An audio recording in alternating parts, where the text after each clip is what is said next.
We're in Mark chapter 8 of the NIV Bible. During those days, another large crowd gathered. Since they had nothing to eat, Jesus called his disciples to him and said, "I have compassion for these people. They have already been with me 3 days and have nothing to eat. If I send them home hungry, they will collapse on the way, because some of them have come a long distance." His disciples answered, "But where in this remote place can anyone get enough bread to feed them?" "How many loaves do you have?" Jesus asked. "7," they replied. He told the crowd to sit down on the ground. When he had taken the 7 loaves and given thanks, he broke them and gave them to his disciples to set before the people, and they did so. They had a few small fish as well. He gave thanks for them also and told the disciples to distribute them. The people ate and were satisfied.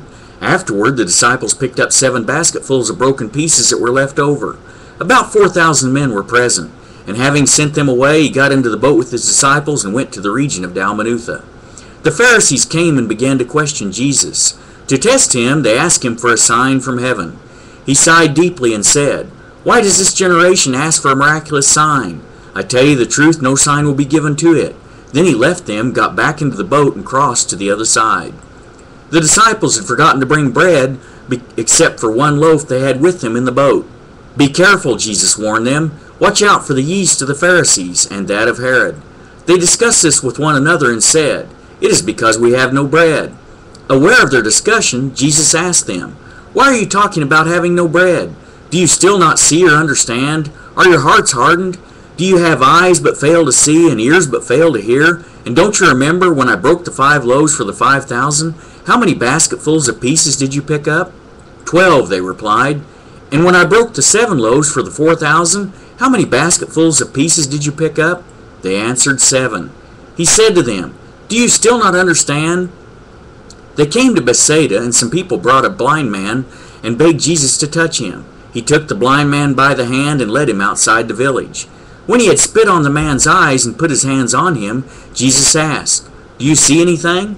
He looked up and said, "I see people. They look like trees walking around." Once more Jesus put his hands on the man's eyes. Then his eyes were opened, his sight was restored, and he saw everything clearly. Jesus sent him home, saying, "Don't go into the village." Jesus and his disciples went on to the villages around Caesarea Philippi. On the way he asked them, "Who do people say I am?" They replied, "Some say John the Baptist, others say Elijah, and still others one of the prophets." "But what about you?" he asked. "Who do you say I am?" Peter answered, "You are the Christ." Jesus warned them not to tell anyone about him. He then began to teach them that the Son of Man must suffer many things, and be rejected by the elders, chief priests, and teachers of the law, and that he must be killed and after 3 days rise again. He spoke plainly about this, and Peter took him aside and began to rebuke him. But when Jesus turned and looked at his disciples, he rebuked Peter. "Get behind me, Satan," he said. "You do not have in mind the things of God, but the things of men." Then he called the crowd to him along with his disciples and said, "If anyone would come after me, he must deny himself and take up his cross and follow me. For whoever wants to save his life will lose it, but whoever loses his life for me and for the gospel will save it. What good is it for a man to gain the whole world, yet forfeit his soul?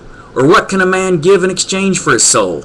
If anyone is ashamed of me and my words in this adulterous and sinful generation, the Son of Man will be ashamed of him when he comes in his Father's glory and with the holy angels."